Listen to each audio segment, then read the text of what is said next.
Assalamualaikum warahmatullahi wabarakatuh. Pada pertemuan kali ini, saya akan menjelaskan tentang SOP atau standar operasional prosedur tentang pengambilan sampel darah vena, atau ada yang menyampaikan vena puncture atau blood collecting ya, dan macam-macam sebagainya. Kita akan belajar tentang pengambilan sampel darah vena, bagaimana seorang perawat dituntut untuk bisa melakukan tindakan ini. Kita harus tahu dulu di lapangan bahwa kompetensi ini sebenarnya dilakukan oleh perawat ataukah tim laboran atau laboratorium yang bertugas untuk mengecek darah gitu ya, sampel darah. Jadi harus kembali lagi bahwa kadang ada di rumah sakit tertentu tindakan ini dilakukan oleh tenaga lab gitu. Tapi seorang perawat juga harus tetap bisa ya, karena tidak semua rumah sakit atau klinik atau tempat bekerja perawat itu laboran atau petugas lab yang melakukan tindakan ini, kompetensi ini. Ada yang perawat yang melakukan. Baik, kita akan belajar tentang modul ini. Pertama, Anda baca dulu modulnya ya. Kemudian Anda juga bisa membaca berbagai macam referensi tentang anatomi, fisiologi, dan sebagainya yang berhubungan dengan pembuluh darah vena. Kemudian jawablah pertanyaan jika ada pertanyaan. Kemudian Anda bisa melakukan praktikum setelah melihat penjelasan ini di laboratorium secara mandiri atau dapat difasilitasi oleh fasilitator. Kemudian modul pembelajaran ini atau modul praktikum ini bisa juga sebagai acuan Anda untuk belajar mandiri. Seperti itu.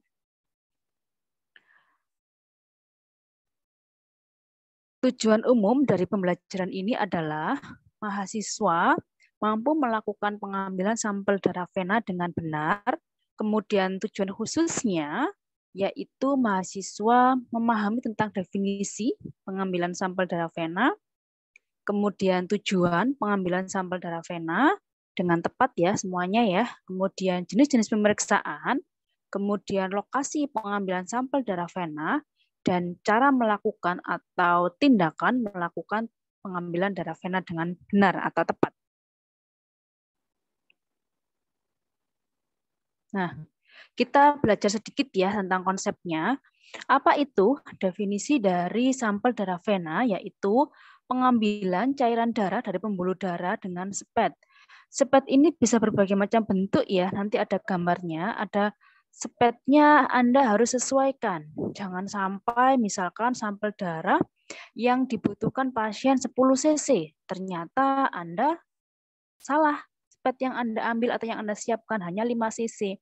Akibatnya apa? Pasien akan ditusuk 2 kali. Nah, ini akan sangat merugikan pasien. Juga pekerjaan Anda juga akan menjadi 2 kali ya, karena ditusuk dengan jarum itu sakit, tidak nyaman. Maka betul-betul Anda cek spet ya, itu yang digunakan itu apakah sesuai dengan jumlah darah yang akan diambil untuk sampel seperti itu. Kemudian tujuannya untuk pengambilan sampel darah yaitu mendapatkan sampel yang darah ya, mendapatkan sampel darah vena yang baik yang memenuhi syarat untuk pemeriksaan laboratorium. Kemudian mendapatkan spesimen darah vena tanpa antikoagulan atau anti ini ya, untuk anti gumpalan ya. Jadi darah itu kan kalau tanpa zat apapun diletakkan gitu ya kan bisa menggumpal, atau dengan koagulan atau zat lain. Jadi Anda harus juga mengetahui betul kira-kira botol atau tempat wadah sampel itu yang tepat gitu ya. Sehingga ketika pemeriksaan itu akurat karena ada zat-zat tertentu yang sudah disiapkan dalam botol tersebut. Kemudian tujuan yang ketiga, menganalisis kandungan kimia darah, bisa sel darah merah, ada sel darah putih, leukosit, trombosit, dan sebagainya. Nah, Kemudian jenis-jenis pemeriksaan yang berhubungan dengan sampel darah vena. Di sini ada contohnya adalah tes darah lengkap, yaitu untuk apa? Untuk melihat tinggi rendahnya hemoglobin, jumlah sel darah putih, hematokrit, trombosit, dan sebagainya. Jadi Anda harus tahu, oh tes darah lengkap. Berarti biasanya di tempat Anda membutuhkan berapa sisi. Oh, ada tes darah lengkap, ada uji protein C, dan sebagainya. Berarti membutuhkan berapa sisi. Anda juga harus cross-check ya. Jadi jangan sampai apa yang Anda ambil darahnya ternyata kurang. Nah, pasien akan ditusuk lagi. Nah, harus cross-check dan cross-check. Kemudian untuk uji protein C atau reaktif ya untuk mengetahui adanya peradangan, misalkan CRP gitu ya. Kemudian jika protein C reaktif lebih tinggi dari normal, artinya ada peradangan dalam tubuh. Anda juga harus paham berapa kadar CRP dan sebagainya. Yang ketiga yaitu tingkat sedimentasi eritrosit atau LED, laju endap darah, untuk mengetahui seberapa parah peradangan yang terjadi di dalam tubuh. Misalkan karena kasus-kasus infeksi, tumor, atau penyakit autoimun, dan sebagainya. Nah, jadi Anda harus juga paham pasien dengan indikasi pasien ada diagnostisnya apa, sehingga Anda tahu rasionalnya ini pasien ini diperiksa LED-nya kenapa ya. Nah, Anda sebagai seorang perawat juga harus paham. Yang keempat contohnya adalah tes elektrolit, misalnya untuk mengetahui mineral di dalam tubuh, misalnya untuk keseimbangan kandungan air, kemudian bagaimana kelistrikan dalam saraf, kemudian adakah misalkan ada gangguan pada ginjal, dan sebagainya. Kemudian yang kelima ada tes koagulasi, misalkan untuk melihat apakah ada masalah pada pembekuan darah, misalkan pada orang-orang dengan penyakit hemofilia atau orang-orang dengan gangguan hematologi. Kemudian yang keenam ada tes fungsi tiroid, misalkan untuk mengecek hormon tiroid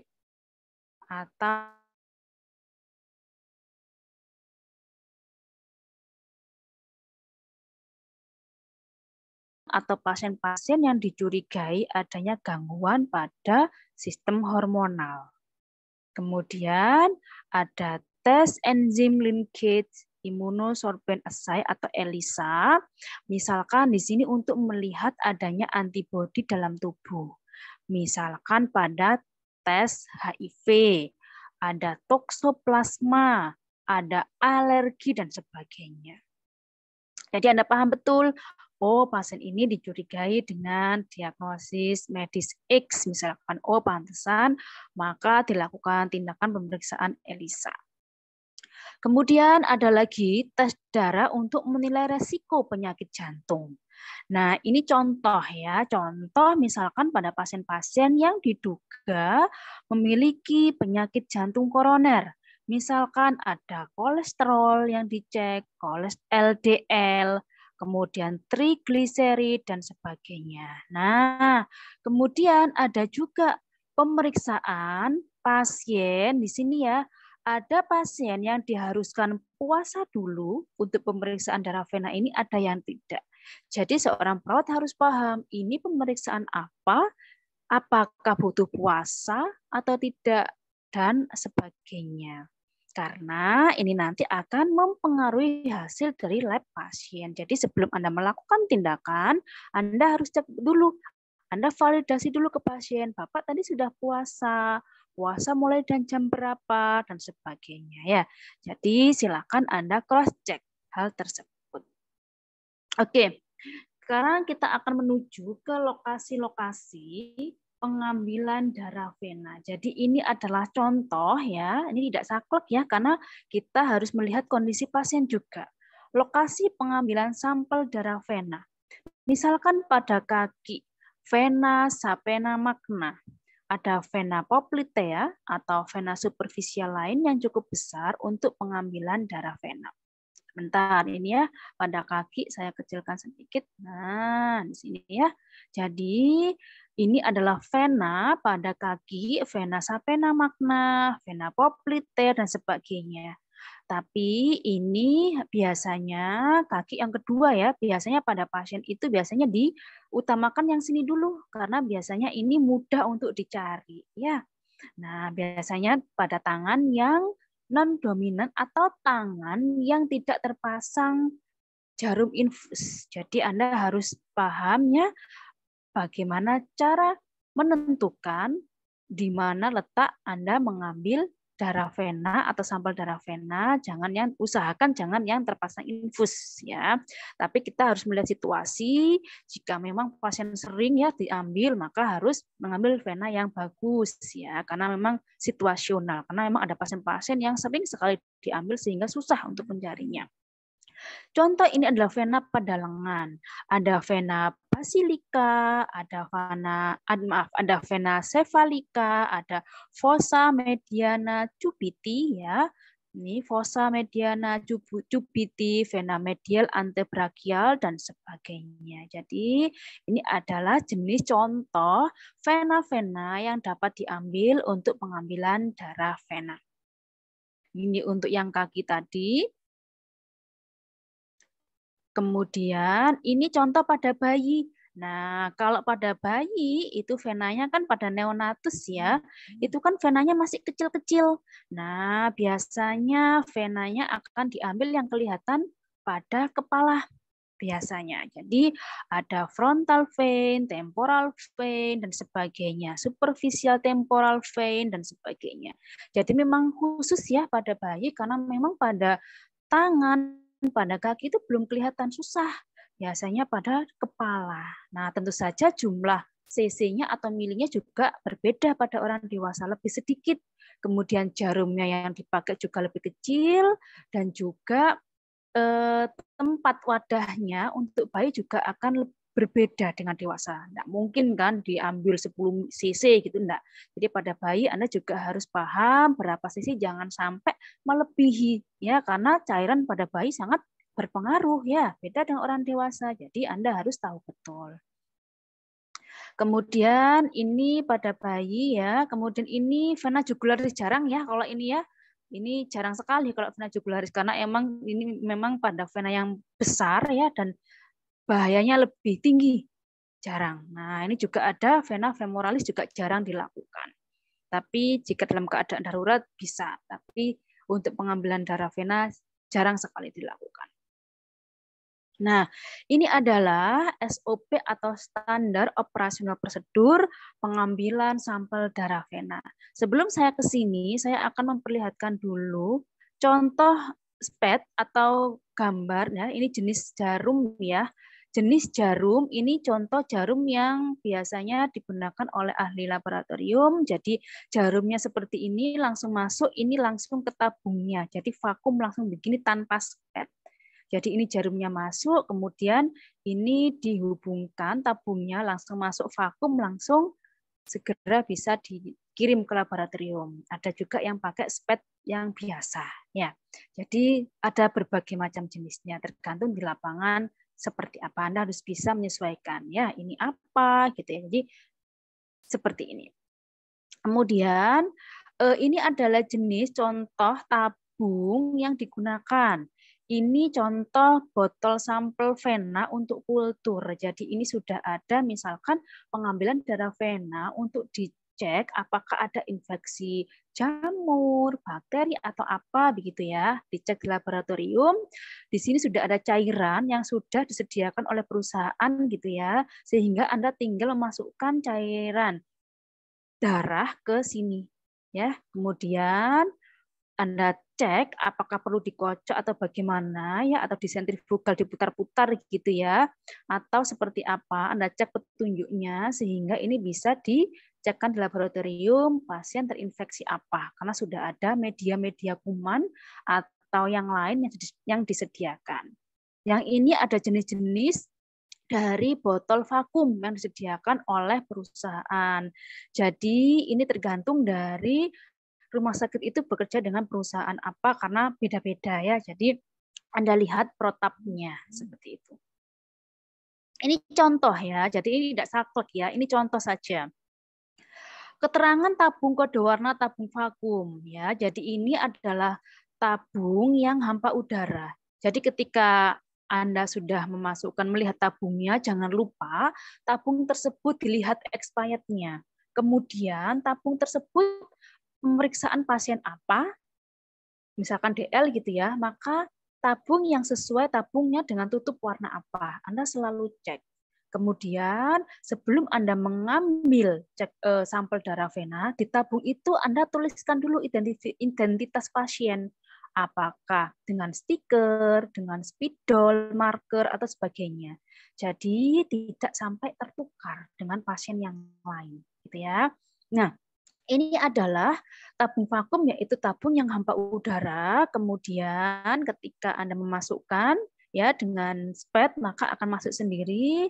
Kemudian biasanya terdiri dari materialnya adalah kaca atau plastik bening dengan berbagai macam ukuran. Kemudian ada zat yang sudah dimasukkan ke dalam tabung tersebut. Nah, ini ada contoh. Ini kembali lagi ya, tidak caklek ya, tapi biasanya seperti ini. Etiket merah atau red top. Jadi ini untuk tabung yang berisi reagen, ya, clot aktivator yang bisa untuk pembekuan darah. Biasanya untuk kimia darah, serologi, dan bank darah. Ya, jadi Anda harus melihat betul pemeriksaannya apa, kemudian botol apa yang digunakan atau tabung darah apa yang digunakan. Jangan salah ya. Kemudian sampel harus segera disentrifus atau diputar-putar ya. Kemudian waktu maksimal 2 jam harus segera dikirim ke laboratorium agar hasilnya bisa terlihat dengan baik atau tidak ada miss gitu ya, atau benar-benar sesuai dengan apa keadaan pasien gitu ya. Kemudian ada penyimpanan suhunya, kemudian ukuran berapa mili dan sebagainya. Kemudian yang ungu muda berisi antikoagulan ya, kemudian ada etanya untuk mencegah pembekuan darah, jadi beda ya, makanya harus betul-betul Anda cek. Kemudian di sini ada juga dilapisi pengawet juga, kemudian sesegera mungkin dilakukan homogenisasi ya. Ini prosesnya di laboratorium ya, yang penting Anda di lapangan harus tahu ya. Kemudian di sini tidak boleh lebih dari 75% mili. Nah, dari jumlah total tabungnya. Nah, misalkan begitu. Kemudian ini ada tutup etiket biru. Nah, ini yang berisi trisodium sitrat. Nah, ini untuk adanya tes koagulasi dan agregasi trombosit misalkan. Nah, kemudian ada juga tutup etiket hijau. Ini berisi litium heparin. Nah, sudah paham ya dengan heparin ya. Misalkan untuk kreatinin dan bun, elektrolit dan enzim dan sebagainya. Kemudian ini untuk tutup etiket abu-abu, ini berisi kalium oksalat ya, misalkan untuk bagaimana kerja urease dan sebagainya. Kemudian etiket kuning atau yellow berisi silika sebagai clot aktivator dan polimer gel ya. Kemudian di sini tutup hijau muda ya. Ada litium heparin juga, tetapi di sini untuk adanya berbagai macam ion yang ada dalam darah, juga untuk kimia darah, kreatinin, bun, dan elektrolit, dan enzim. Jingga atau oranye, ini untuk kimia darah dan serologi, kemudian hitam untuk LED, metode Westergen, ya, dan sebagainya. Oke.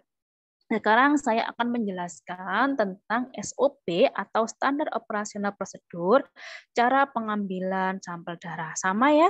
Jadi Anda pertama pra-interaksi. Jadi semua tindakan itu ada 4 part atau 4 bagian. Pra-interaksi, interaksi, kerja, dan terminasi. Jadi pra-interaksi ini apa saja? Cek program pemeriksaan laboratorium.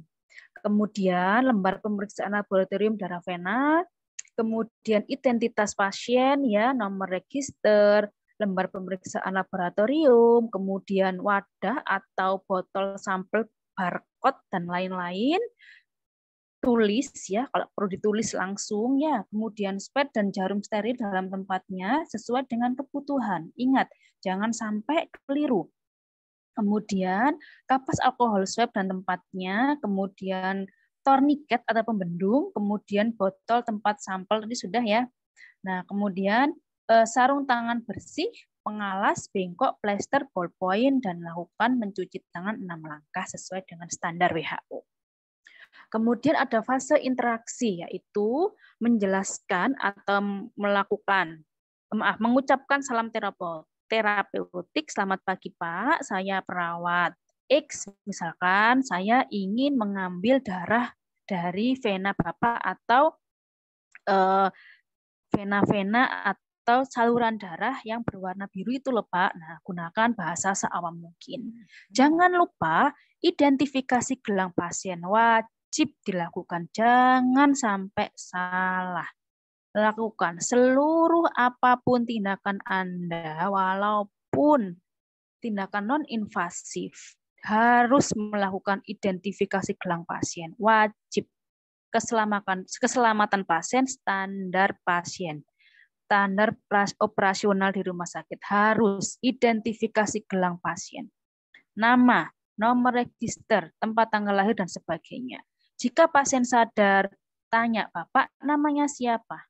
Harus pasiennya yang mengucapkan sendiri. Ya, karena kalau misalkan pasien mengalami penurunan kesadaran atau pasien tidak konsentrasi, Anda Bapak Y, Anda Bapak X, Anda Bapak J, maka pasien iya aja. Maka jika pasien sadar, Bapak namanya siapa? Beri kesempatan pasien untuk bicara sendiri, mengungkapkan namanya sendiri. Kecuali jika pasien tidak sadar ya, beda ya, Anda yang harus mengecek. Samakan antara barcode atau nomor register dengan nomor dan nama yang sudah Anda tulis di botol wadah sampel. Kemudian jelaskan prosedur, Bapak, Ibu, saya akan mengambil darah Bapak, jumlahnya 10 cc untuk melihat apakah kadar pembekuan darah Bapak normal atau tidak. Jelaskan untuk apa darah itu diambil. Itu wajib, karena itu adalah hak pasien untuk mengetahui. Kemudian persetujuan pasien bagaimana, kontrak waktu, kira-kira 15 menit, 10 menit. Nah, jelaskan. Kemudian menjaga privasi dan tutup tirai. Kemudian Anda fase kerja, letakkan alat-alat ke dekat pasien, kemudian cari vena yang akan dipungsi atau diambil. Posisikan pasien nyaman. Biasanya mencari vena bisa dilakukan dengan kapas alkohol, Anda gosok-gosok gitu ya, atau Anda tepuk-tepuk untuk melihat vena yang muncul. Gitu. Kemudian jika sudah kelihatan, baru Anda melakukan disinfektan 1 kali swab dengan 1 kali swab atau sirkular dari dalam keluar. Kemudian Anda yakin vena mana yang akan diambil, pasang pengalas di bagian ditusuk, kemudian boleh pakai sarung tangan bersih, kemudian raba vena, pasien disuruh untuk mengepal. Ya, kemudian pasang torniket, kemudian tegangkan kulit, desinfektan, kemudian dengan 1 kali swab, kemudian jangan lupa jarum menghadap ke atas ya lubangnya, kemudian Anda masukkan ujung jarum kira-kira setengah senti atau 1 senti, melihat keadaan vena pasien ya, kemudian ambil, Anda aspirasi ya, kemudian keluar darah, maka Anda ambil darah itu sejumlah yang dibutuhkan. Ya, ketika Anda aspirasi, jangan pegang jarumnya. Pegang bagian plastik di ujung jarum antara jarum dan spet plastiknya. Nah, kemudian setelah mendapatkan sesuai dengan jumlah yang dibutuhkan, lepaskan karet pembendung, kemudian jarum dicabut. Nah, kemudian bekas tusukan ditekan dengan kapas alkohol, posisikan tangan ekstensi atau lurus. Ini misalkan di vena di bagian tangan ya. Kemudian jangan fleksi, jangan ditekuk. Nah, kemudian pastikan darah tidak keluar lagi. Oh iya, saya lupa. Ketika menusukkan jarum atau mencabut jarum, posisikan pasien, instruksikan untuk menarik nafas. Karena pasien biasanya merasa tidak nyaman atau nyeri itu ketika jarum ditusuk atau ketika jarum dicabut. Jadi Pak, saya tusuk ya. Tangannya digenggam, jempol di dalam, tarik nafas Pak. Oke, kemudian saya ambil darahnya ya Pak. Oke, tarik nafas, dikeluarkan lagi. Saya cabut ya Pak. Nah, jadi Anda bagaimana memposisikan pasien agar nyaman? Karena ketika ditusuk jarum dan dicabut jarumnya itu yang terasa sakit. Nah, kemudian lepaskan jarumnya dan masukkan ini maksudnya ini cabut jarum ya, dari kulit ya. Kemudian masukkan ke botol yang sudah disediakan. Kemudian bagaimana perlakuan ke botol yang sudah berisi tadi, ada yang diputar-putar, ada yang seperti apa. Jadi harus sesuai dengan standarnya. Kemudian buang bahan yang terkontaminasi. Jangan lupa jarum dimasukkan ke sampah benda tajam agar Anda tidak beresiko untuk tertusuk. Ya, jadi prosedur yang baru, Anda tidak perlu menutup jarumnya, tapi jarumnya itu telanjang begitu, Anda langsung memasukkan ke tempat kotak jarum atau sampah benda tajam. Kemudian terminasi, pasien dirapikan, kemudian akhiri kontrak, rapikan alat, lepas sarung tangan, dan buka tirai. Kemudian cuci tangan 6 langkah sesuai dengan standar WHO, kemudian dokumentasikan kapan pengambilan darahnya, jumlah darah yang diambil, tempat venanya mana, jenis pemeriksaan yang dilakukan, nama perawat, tanda tangan. Baik, cukup sekian dari saya. Semoga kita dapat menjadi seorang perawat yang baik dan bisa memberikan pelayanan yang profesional bagi pasien kita. Saya akhiri. Assalamualaikum warahmatullahi wabarakatuh.